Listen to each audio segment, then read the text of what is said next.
Last chapter में सू और Hugh हॉलर्स बन के फील्ड टाइप डंजन के अंदर जाते हैं। यहाँ पे उनके संग एक स्ट्राइक स्क्वाड भी जाती है जिसमें टोटल 9 मेंबर्स हैं। उनकी रेड आधे डंजन तक तो बहुत अच्छी जा रही होती है, लेकिन उसके बाद उनकी स्ट्राइक स्क्वाड पे demon type magic beast attack कर देते हैं, क्योंकि उन्हें स्टारडस्ट का प्रोडक्शन करना है जो बिना ह्यूमंस के पॉसिबल नहीं है। और इसी वजह से वो उन सारे हंटर्स को जिंदा पकड़ने की कोशिश कर रहे हैं। और चैप्टर की आखिर में सुओ को एक क्वेस्ट मिलता हुआ दिखता है। इस क्वेस्ट में सुओ को उन सारे हंटर्स को बचाना है जिन हंटर्स को उन डीमन टाइप मैजिक बीस्ट ने कैप्चर कर लिया है। और अब इस चैप्टर पे आते हैं, तो ये वाली स्टोरी भी वहीं से स्टार्ट होती है जहाँ से लास्ट चैप्टर में खत्म हुई थी। बैरू बोलता है यंग मोनार्क क्या हुआ, फिर सुओ बोलता है मुझे लग रहा है कि यहाँ पे डीमंस है जिसने हमारे हंटर्स को किडनैप कर लिया है। और इस क्वेस्ट में ये लिख रहा है कि मैं जितने लोगों को बचाऊंगा मुझे उतने रिवॉर्ड्स मिलेंगे। इस क्वेस्ट का मतलब मुझे ये लग रहा है कि लोग यहाँ पे बहुत ज्यादा खतरे में हैं। सुओ ह्यूंग से बोलता है मुझे लगता है कि स्ट्राइक स्क्वाड को कुछ हो गया है, तुम्हें यहाँ से जल्दी से बाहर निकलना चाहिए। ह्यूंग बोलता है कि तुम्हें सब कैसे पता, फिर सुओ बोलता है मेरी गट फीलिंग बोल रही है। सुओ अपने 2 गॉब्लिन समन करता है और वो ह्यूंग को उन 2 गॉब्लिन्स के साथ भेजता है। ह्यूंग बोलता है सुओ मैं तो चले जाऊंगा लेकिन तुम क्या करोगे। वो बोलता है मैं स्ट्राइक टीम को ढूंढने जा रहा हूँ। ह्यूंग अपना उदास मुंह बनाता है और वो बोलता है अगर मैं तुम्हारे साथ चला तो मैं सिर्फ तुम्हारे रास्ते में ही आऊंगा। मैं जल्दी से बाहर निकल जाता हूँ और मैं बाहर निकलती हंटर एसोसिएशन को मदद के लिए बुला दूंगा। सो ह्यूंग से थैंक्स बोल के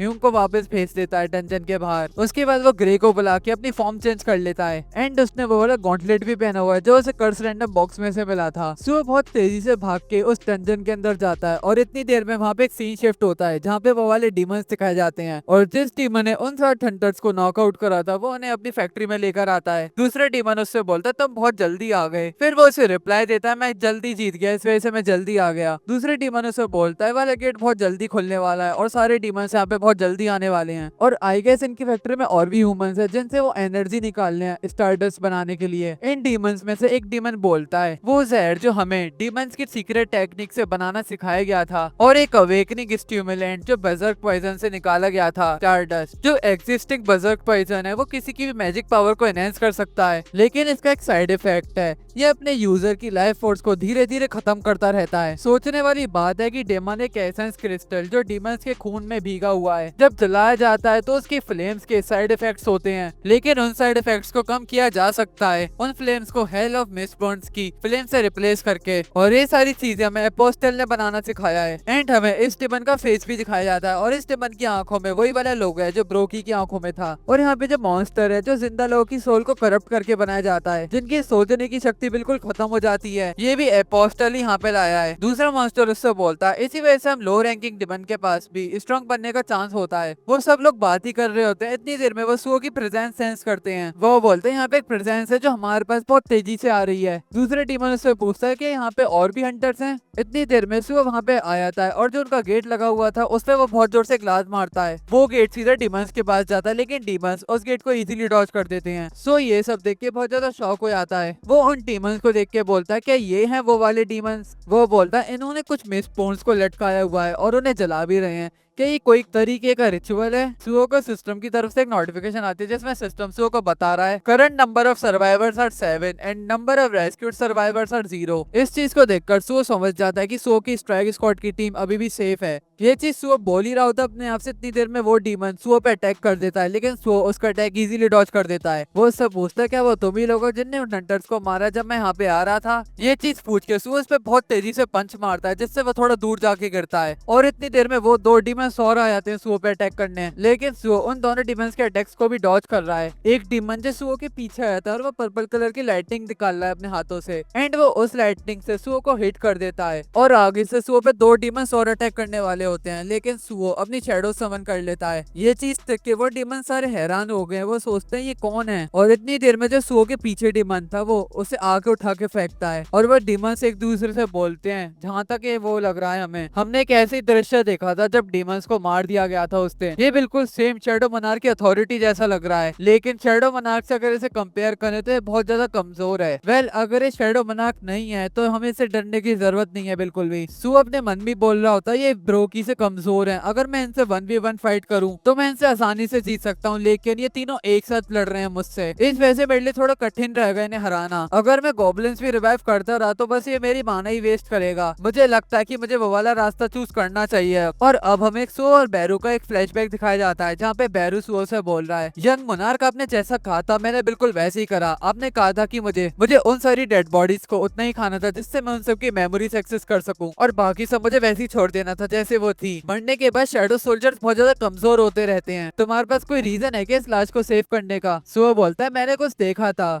जब ब्रोकी मरने वाला था। अगर उसकी लास्ट फाइट पूरे रिग्रेट से भरी हुई है क्योंकि वो इतारिम के हाथों से कंट्रोल हो रहा था, शायद से मुझे वो आगे चल के मदद करे। लेकिन अगर मुझे ये चीज करना है तो मुझे ग्रे की परमिशन चाहिए होगी। ग्रे सुओ को परमिशन दे देता है और अब हम प्रेजेंट टाइम में आते हैं। सुओ शैडो डंजन की जमीन के अंदर घुसाता है और वो राइस बोलता है, और वो बोलता है, ब्रोकी अगर तुम ये सब चीजें रिग्रेट करते हो तो मैं तुम्हें एक लड़ाई करने का चांस देता हूँ। ब्रोकी की शैडो सुओ को रिस्पॉन्स करती है और सुओ की वो मदद करने आ जाता है। और अभी ब्रोकी की शैडो लेवल 1 की है और उसे नॉर्मल रैंक मिली है। उसमें से एक डीमन बहुत ज्यादा हैरान हो जाता है इस चीज को देखकर। वो बोलता है ना ब्रोकी, तो तुम्हें इस आदमी ने हराया था। सुओ और ब्रोकी उन डीमन से लड़ने के लिए रेडी हो जाते हैं। वो सब लोग लड़ ही रहे होते हैं, एक पीछे से पोर्टल खुलता है और उसके अंदर से एसेल निकल के आती है। एसेल यहाँ पे आके थोड़ा कंफ्यूज हो जाती है। वो सोचती है उसे किसने समन करा, क्या उसे उन डिमन ने समन करा जो उसकी जान के पीछे हैं। वो सुओ की शैडोज और डिमंस को फाइट करते हुए देखती है। वो सोचती है कि यहाँ पे शैडो सोल्जर्स कैसे हैं। एंड यहाँ पे सीन शिफ्ट होता है और सुओ एक डिमन से फाइट कर रहा है जिसे सुओ इजीली हराने वाला होता है, लेकिन इतनी देर में वहाँ पे दूसरा डिमन आता है और वो अपने डिमन फ्रेंड को बचा लेता है। सुओ बोलता है दोनों के कॉम्बिनेशन को डील करना बहुत ज्यादा मुश्किल है। अगर ये फाइट ऐसी चलती रही तो मेरी माना सारी खत्म हो जाएगी ग्रे के पोजेशन की वजह से। ब्रोकी जो शैडो सोल्जर बन गए वो भी अपनी लिमिट पे आ गया है, बस एक डिमन को रोकने की वजह से। वो सोचता है कि वो इन दोनों डिमंस को अलग कैसे करे जिससे कि वो 1-on-1 फाइट कर सके उनसे। सो वो ये सब सोच ही रहा होता है, इतनी देर में वहाँ पे एसेल आ जाती है। वो सुओ से आती पूछती है कि संग जिन वो कहाँ पे है। सुओ अपने मन में सोच रहा होता है जख्मी फीमेल लाइट, और वो आई कहाँ से और वो मेरे पापा को क्यों ढूंढ रही है। बैरू एसेल को पहचान लेता है और बैरू बोलता है उससे, तुम क्या कर रहे हो यहाँ पे। एंड जैसी वो बैरू की आवाज सुनती है वो बैरू को पहचान लेती है और वो बहुत ज्यादा खुश हो जाती है। वो पूछती है संग जिन वो कहाँ पे और क्या ये जो इंसान है वो तुम्हारे साथ है। और दूसरी तरफ हमें ये पता लगता है कि दो डिमंस ने एसेल को समन करा था। एंड एसेल बोलते, मैंने सोचा भी नहीं था कि मैं बैरू से मिल पाऊंगी। बैरू बोलता है ये अच्छा टाइम है लेकिन हम अपना रियूनियन बाद में सेलिब्रेट करेंगे। वो बोलता है जो तुम्हारे सामने डिमंस दिख रहे हैं उन्हें जल्दी से जल्दी निपटाओ। एंड दूसरी तरफ बैरू ये बोल ही रहा होता है, इतनी देर में वो दोनों डिमंस एसेल पे अटैक करने आ जाते हैं। वो दोनों बोलते हैं सबसे पहले हमें उस जख्मी डिमन को निपटाना पड़ेगा, हमें सिर्फ उस जख्मी डिमन का ब्लड चाहिए स्टार्टर्स बनाने के लिए। सो बैरू से बोलता, मुझे लगता है कि मैंने इसे कहीं पे देखा है, मुझे वो बहुत ज्यादा जख्मी लग रही है, क्या वो फाइट कर पाएगी अकेले लोगों से। बैरू बोलता है जो लो रैंकिंग डिमंस है वो इसके आगे कुछ भी नहीं है। बैरू सो को एसेल के बारे में बताता है। बैरू बोलता है जब जिनवू ने डीमन वर्ल्ड को बिल्कुल खत्म कर दिया था तब एसेल का खानदान सिर्फ अकेला खानदान था जो डीमन नोबल हाउस होल्ड में छोड़ दिया गया था। वो सबसे बड़ी बेटी है लादिर हाउस होल्ड की। और अगर हम एसेल को इंसानों में कंपेयर करें तो एसेल की एबिलिटी एक एस रैंक हंटर से ज्यादा है। सो ये सुन के बहुत ज्यादा शौक हो जाता है। सो बोलता है एस रैंक,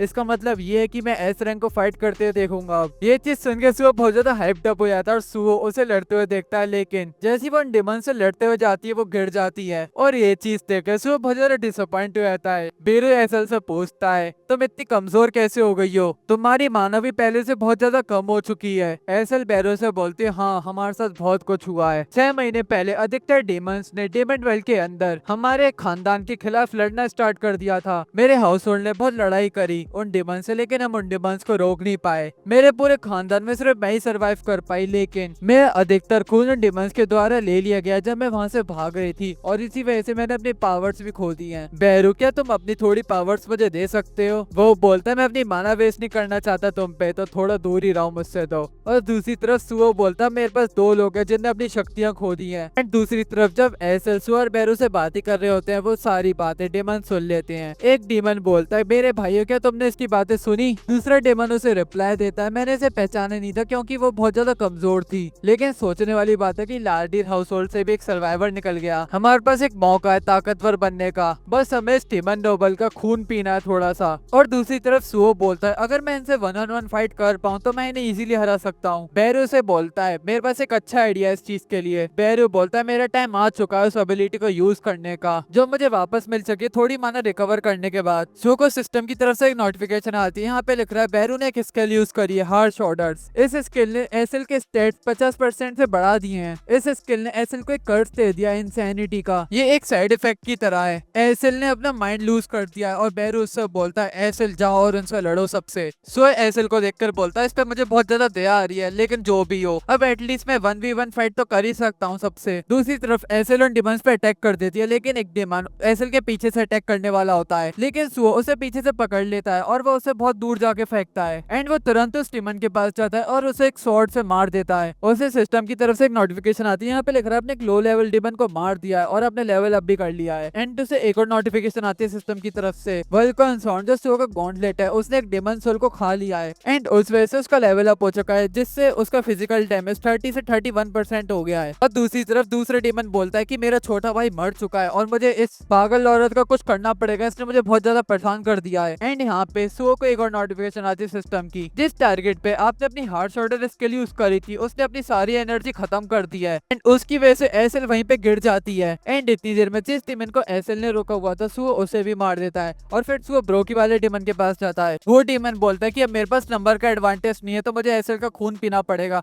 और वो एसएल के पास जाता है उसका ब्लड कंज्यूम करने के लिए, जिससे वो और ज्यादा ताकतवर बन सके, क्योंकि एसएल एक डीमन नोबल है। लेकिन उतनी देर में वहाँ पे सुओ आ जाता है और एसएल को बचा लेता है उसके हाथ पे एक बहुत जोर से लात मार के। सुओ उससे बोलता है मेरे लिए भी कुछ छोड़ दो भाई एब्जॉर्ब करने के लिए। वो ब्रोकी को पीछे से बुलाता है और ब्रोकी उसके पीछे से आके उसका मुंह खा जाता है। एंड अब सीन शिफ्ट होता है, बैरू और एसएल दिखाई जाते हैं और बैरू एसएल से पूछता है एसएल क्या तुम जिंदा हो। उसे थोड़ा होश आने लगता है और वो बैरू से बोलते हैं बैरू तुम बहुत ज्यादा मीन हो, लेकिन मैंने ये नहीं सोचा था कि यहाँ पे एक और इंसान होगा जो सर जिन्वू की तरह शैडो सोल्जर्स यूज कर सकता है। ये है कौन वैसे? बैरू से बोलता है इसका मतलब तुम इतनी लॉयल नहीं हो, इस वजह से तुम्हें याद नहीं आ रहा कि ये है कौन। इसे याद करने की कोशिश करो, तुम्हें याद आ ही जाएगा जहाँ तक है। तुम्हें वैसे पहले से पता है कि ये है कौन। एसएल थोड़ा सोचती है और उसे याद आने लग जाता है। फिर एसएल बोलती है ओ ये तो यंग मोनार्क हैं। और ये वाला चैप्टर यहीं पे खत्म हो जाता है। अगर आपको ये वाला चैप्टर अच्छा लगा हो तो make sure to comment your favourite part, और अगर मुझसे कुछ एक्सप्लेनेशन में गलती हुई है तो उसे भी बताना बिल्कुल मत भूलना। मेरे जाने का टाइम आ गया। अगर आपने इस वीडियो को अभी तक लाइक नहीं करा तो जल्दी से कर दो और चैनल को सब्सक्राइब करना बिल्कुल भी मत भूलना। For now bye bye.